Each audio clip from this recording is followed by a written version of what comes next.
Imagine you're just browsing online, right? And you stumble across this new smartwatch.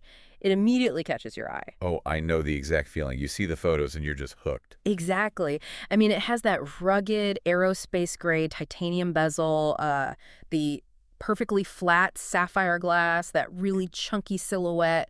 For all intents and purposes, it looks identical to the $800 Apple Watch Ultra 3. Right. You can basically already picture it on your wrist, but then, you look at the price tag and it is just a fraction of the cost.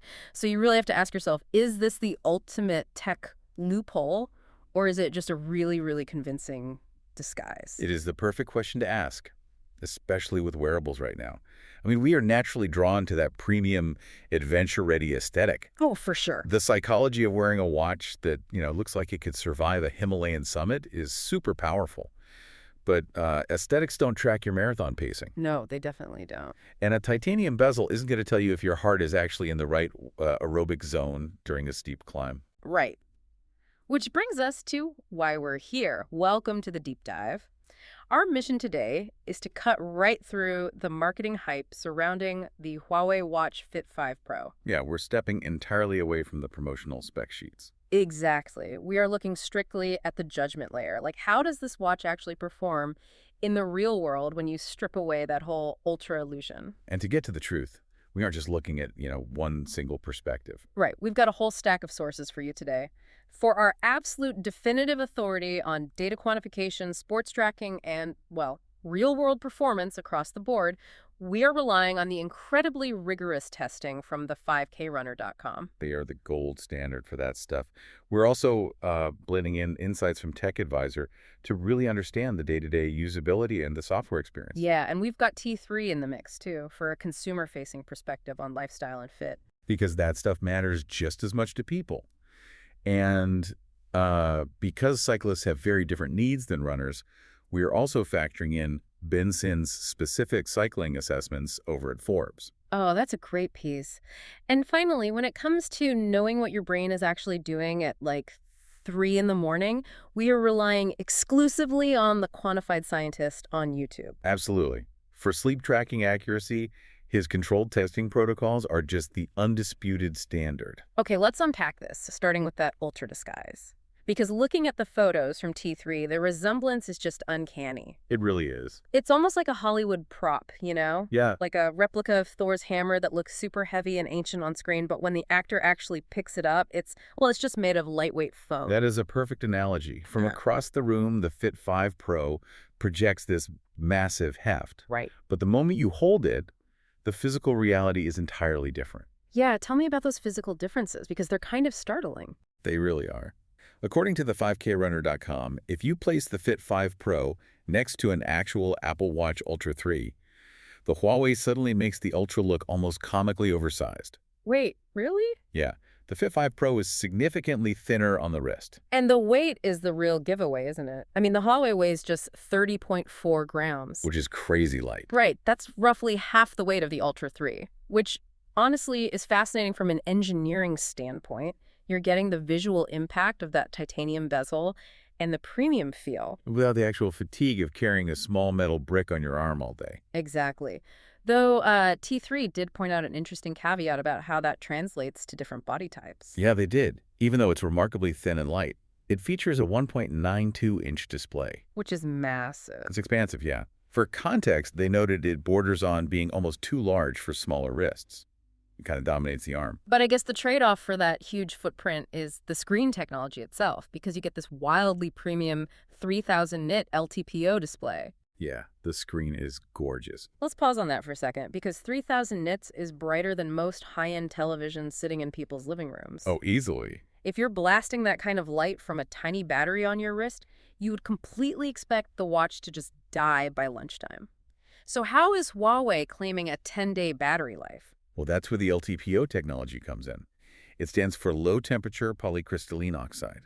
Okay, sounds complicated. A bit, yeah. But without getting entirely bogged down in the chemistry, it essentially allows the screen to dynamically shift its refresh rate. Oh, I see. So if you're just looking at a static watch face, it drops the refresh rate way down to 1 single frame per second. It only ramps up power when you actively scroll or need fluid motion. Okay, so it's incredibly efficient at just sipping power when it doesn't need it. Exactly. But still, Huawei's marketing claims of, up to 10 days or 7 days of quote-unquote typical use, that still feels a bit optimistic. Typical is one of those slippery tech words that usually means, like, sitting on a couch. Precisely. Which is exactly why we turn to the real-world battery tests.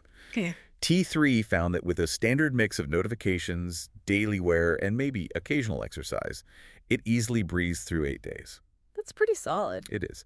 But the 5krunner.com took a much more punishing approach. Oh, they always do. Yeah, they put it under actual intense training load. Up to 2 hours of active GPS workouts every single day. The outdoors. Outdoors, yeah.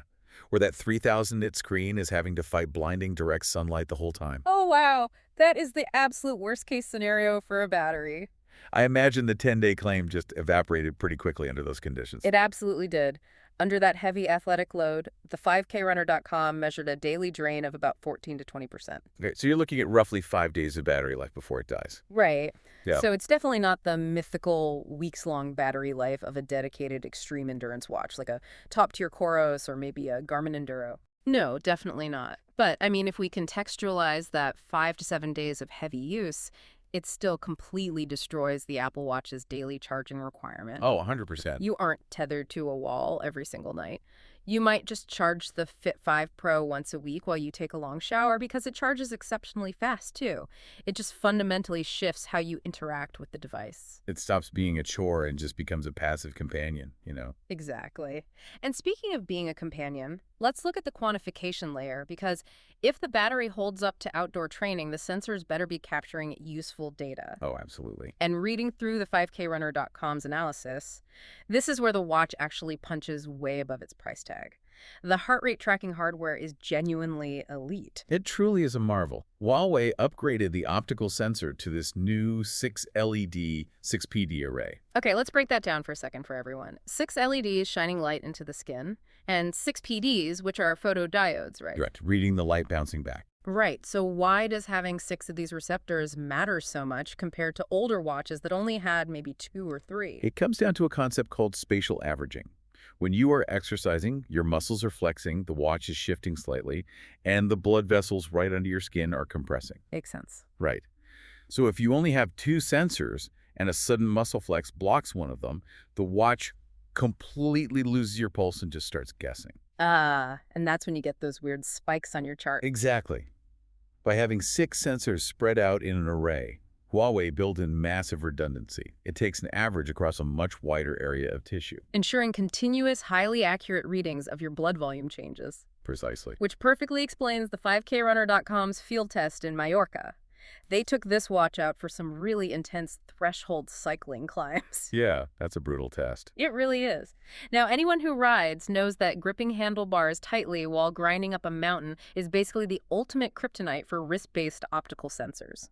All that wrist tension usually restricts blood flow and sends the sensor into a panic. Yet the Fit 5 Pro didn't flinch at all. Wait, really? Not at all. No. The 5krunner.com found it matched a reference-grade Garmin HRM-600 chest strap almost perfectly throughout the entire ride. That is wild. They flatly called it one of the best wrist-based sensors they have ever tested. Wow. And it's definitely worth noting that while we rely on the Quantified Scientist primarily for sleep, his independent lab-style tests on heart rate completely corroborated this. He gave it a massive 97 out of 100 score across various exercises. That's incredible. So you essentially don't even need to buy a separate chest strap for your cardio with this watch. The built-in hardware is literally that good. It is. But here's where it gets really interesting. Heart rate is an absolute triumph while you're sweating on a bike, but what happens when you stop moving and actually go to sleep? I mean, my current watch tells me I sleep beautifully, but I often wake up feeling like a zombie. Right, and this is exactly why we must hand the reins over to the Quantified Scientist for this specific metric. Yeah. For sleep tracking, his methodology is the gold standard. Because he doesn't just rely on the watch. Exactly. He uses a scientific EEG-backed headband. Yeah. He's actually measuring the electrical activity of his brain to determine the exact sleep stages. Which is critical because a watch is really just a fancy accelerometer on your wrist, right? It relies entirely on movement. Yes. And physiologically, when we enter REM sleep, which is the stage where our brain is processing emotions and consolidating memories, our bodies undergo muscle atonia. We are practically paralyzed so we don't act out our dreams. Right. So to a wristwatch looking for movement, lying completely still in REM looks identical to lying completely still in deep sleep. That is a brilliant physiological breakdown, and it perfectly explains the flaw that Quantified Scientist exposed. Oh, really? Yeah. Huawei introduced their new True Sleep 5.0 algorithm with this watch. And the Quantified Scientist found that for detecting deep sleep and light sleep, the agreement with his brainwave data was decent. It was around 75%. Okay, but because of that muscle atonia we talked about, the REM tracking fell apart. Completely. The agreement for REM sleep was surprisingly poor, hitting only about 30% accuracy against his reference device. Yikes. Only 30%. Yeah, the watch simply couldn't distinguish between the deeper physical rest and the highly active neurological dreaming stage. Because of this massive blind spot in REM detection, the Quantified Scientist gave the overall sleep tracking a rather mediocre score of 60.1 out of 100. Wow. Yeah. Which actually creates a really fascinating disconnect in our source stack. Oh. Because if you read the 5krunner.com's review, they were actually fairly positive about the sleep tracking. They were, yeah. They noted that the Huawei matched their Apple Watch Ultra 3 for total sleep time within about 20 minutes. And that is a great example of why we triangulate sources here. The 5krunner.com is absolutely correct that the watch knows when you fall asleep and when you wake up. Right. It gets the external borders of your night perfectly right. But the Quantified Scientist's neurological data reveals that the landscape inside those borders is totally blurry. Exactly. It's like knowing you were inside the gym for exactly an hour, but having absolutely no idea if you were running on the treadmill or lifting heavy weights. That's a great way to put it. It's broadly useful for basic scheduling, but it just lacks clinical precision. Okay, so the brain mapping is definitely a mixed bag.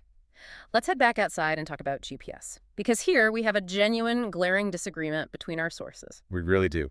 I was looking through the notes, and the Quantified Scientist took the watch out for a few runs and rides, and he rated the GPS tracking as quote-unquote good. He scored it somewhere between 75 and 80 out of 100. Right. He said his route maps generally overlapped nicely, but then I looked at the 5krunner.com, and they gave it a 63%. Yeah, that's rough. That is a failing grade. How can two highly respected reviewers test the exact same silicon chip and get completely opposing verdicts?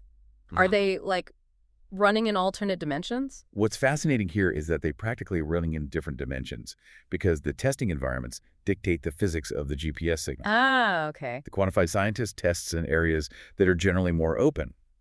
But the 5krunner.com uses a highly rigorous, standardized 10-mile test route that is specifically designed to break GPS chips. Wow. It features tunnels, heavy tree cover, and crucially, really tall buildings. Oh, the urban canyon effect, where the satellite signal bounces off the glass of a skyscraper before hitting the watch. Exactly. It makes the watch think the signal took longer to arrive, and suddenly it plots your location like 3 blocks over. We call that multipath interference. Precisely. And in that environment, the Fit 5 Pro stumbled badly, scoring that subpar 63%. Ouch. Yeah.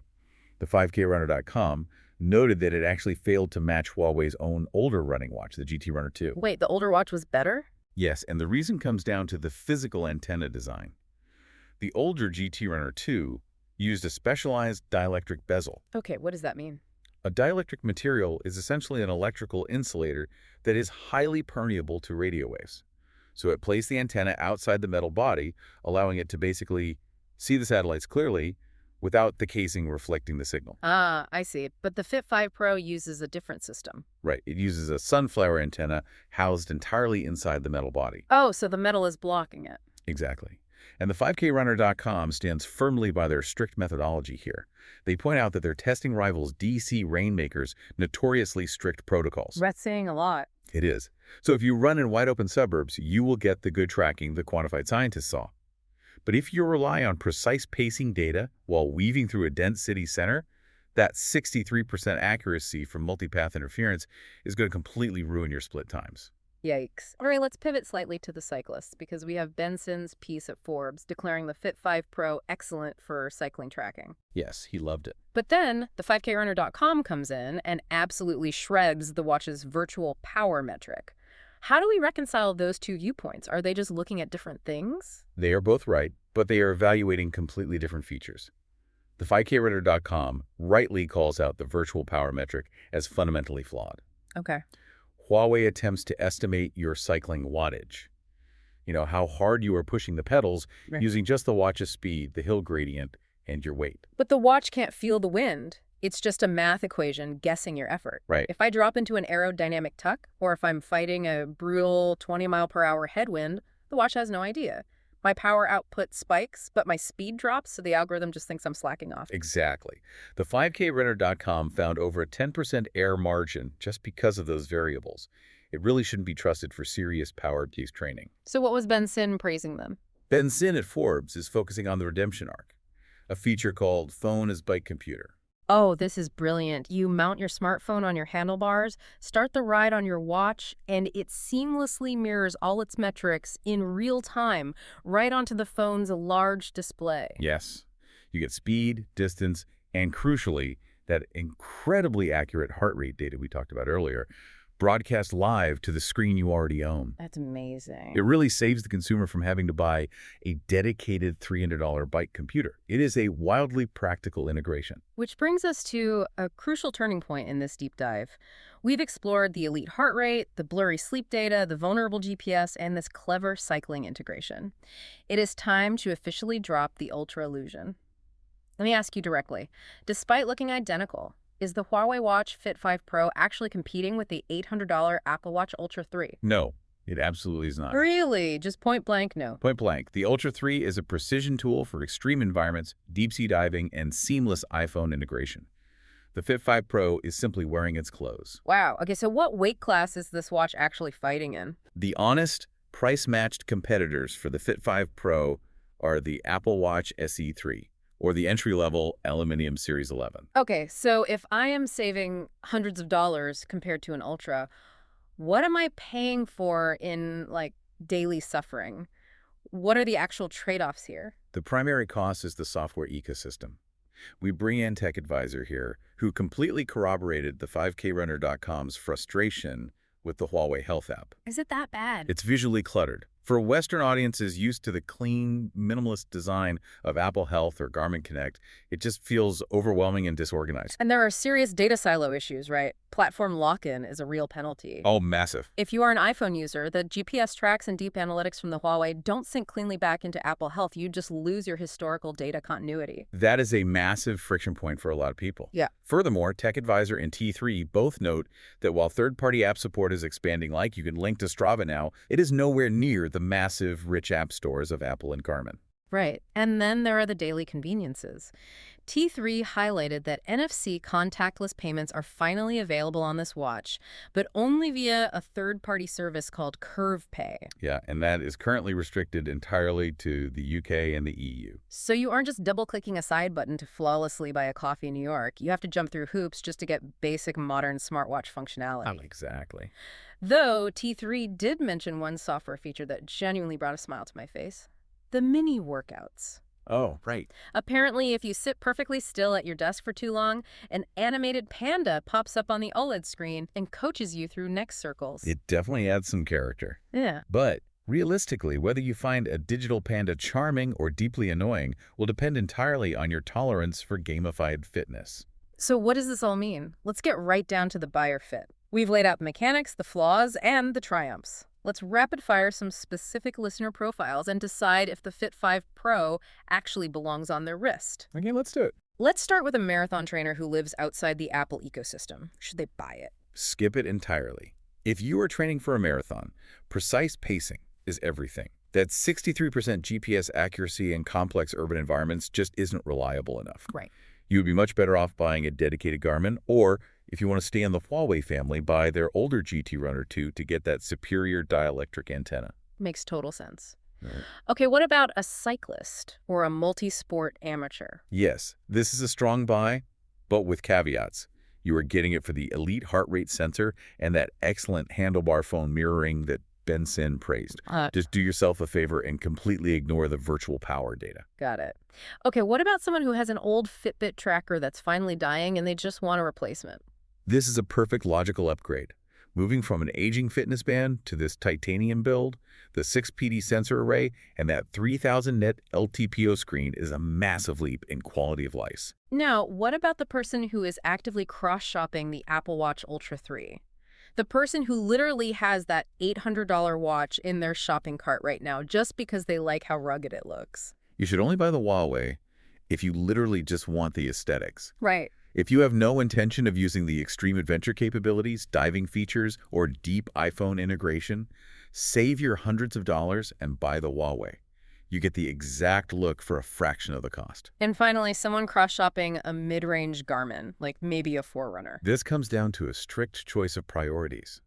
If you prioritize a beautiful, blindingly bright screen, premium smartwatch aesthetics, and week-long battery life, go with the Huawei. Okay. But if you want pristine GPS routing, a massive, seamless data ecosystem, and deep training metrics without all the software clutter, you really must stick to Garmin. That paints a very clear picture. And before we wrap, we have to briefly address the sibling of this watch, the standard non-Pro Fit 5. Yes, we shouldn't forget that one.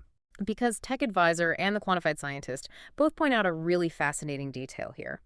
The non-Pro version actually features the exact same True Sleep 5.0 technology, the exact same elite 6 LED heart rate sensors, and just a slightly smaller 1.82-inch screen. That is a vital detail for any budget-conscious listener out there.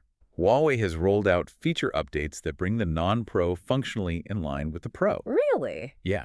If budget is your primary concern, the non-Pro narrows the performance gap so much that it becomes a highly viable alternative. You're getting the exact same high-performance engine. You're just choosing not to pay for the premium titanium body kit. Which is a pretty sweet deal if you don't care about the Ultra Illusion anyway. If we connect this to the bigger picture, what this watch represents is actually a bit disruptive to the entire industry. How so? Well, we are looking at a scenario where Huawei is offering mid-range, aggressively priced hardware that contain genuinely flagship-level optical sensors.